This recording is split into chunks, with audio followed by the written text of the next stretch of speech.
If you're enjoying the stories on this channel, I'd be so grateful if you subscribed. Your support keeps me going and helps me bring more heartfelt tales like this one. Thank you, ND.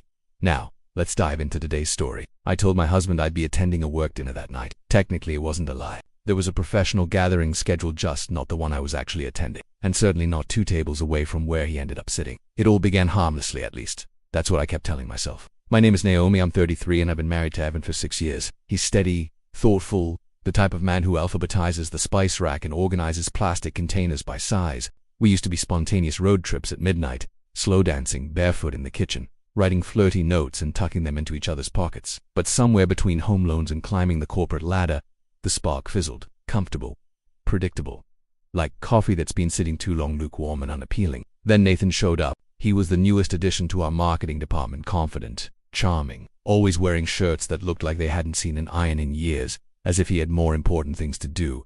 And he noticed me, not in a pushy or inappropriate way, but with that magnetic energy that builds slowly and makes you feel 16 again. It began with casual teasing, lingering looks during meetings. Then, after one team outing and too many cocktails, we kissed in the back seat of an Uber, and that was 2 months ago. I told myself it wouldn't go any further. I had a husband, one who didn't deserve this. But then Nathan asked if I'd be going to the Friday night mixer, a client networking event at an overpriced rooftop lounge downtown. Evan had already told me he'd be working late, having dinner with his boss.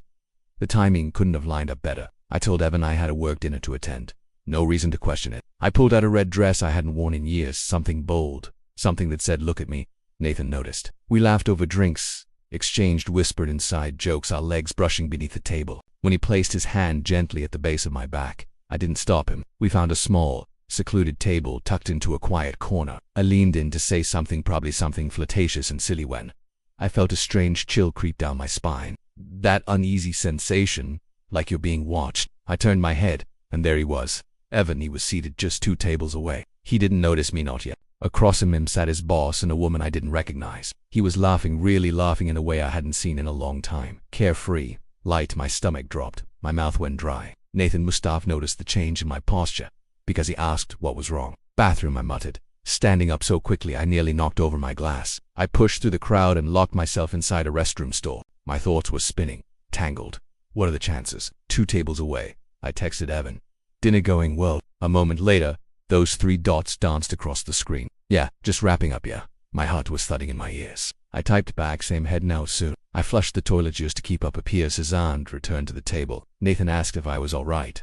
I faked a smile and told him I had a headache, that I needed to call it a night. He offered to walk me out. I declined. I left through the side exit, slipped into a cab, and when I got home, I stood in front of the mirror for what felt like forever. I looked guilty, but also lost, conflicted. Why was my heart still racing? Was it fear, guilt, or something deeper? Evan came home an hour later. I was already in bed, pretending to sleep. He leaned down, kissed my forehead softly, just like always, but I didn't sleep at all. The next morning I tried to carry on like everything was fine, made coffee, asked about his evening.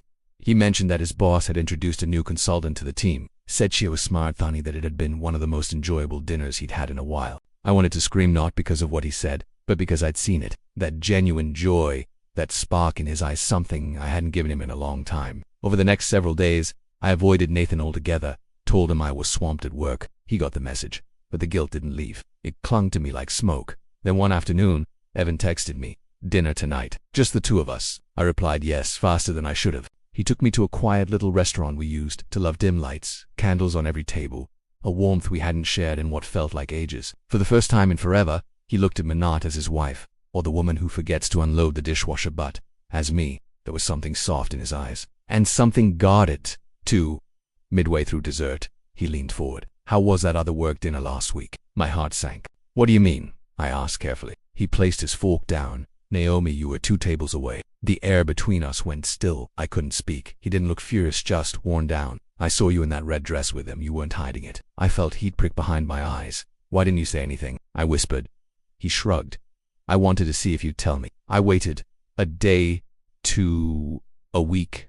Nothing. I was scared, I admitted. Of me. No. Of what it meant. Of what I'd done. Of the truth we've both been avoiding. He nodded slowly, like he had already come to terms with it long ago. I reached for his hand. He let me take it. "I didn't sleep with him," I said quietly, "but I won't pretend like it didn't matter. I crossed a line. I hurt you." Evan looked at me, really looked. His voice was low and raw. I didn't confront you because part of me needed to know if I still mattered to you. If you even cared enough to be honest. That shattered me.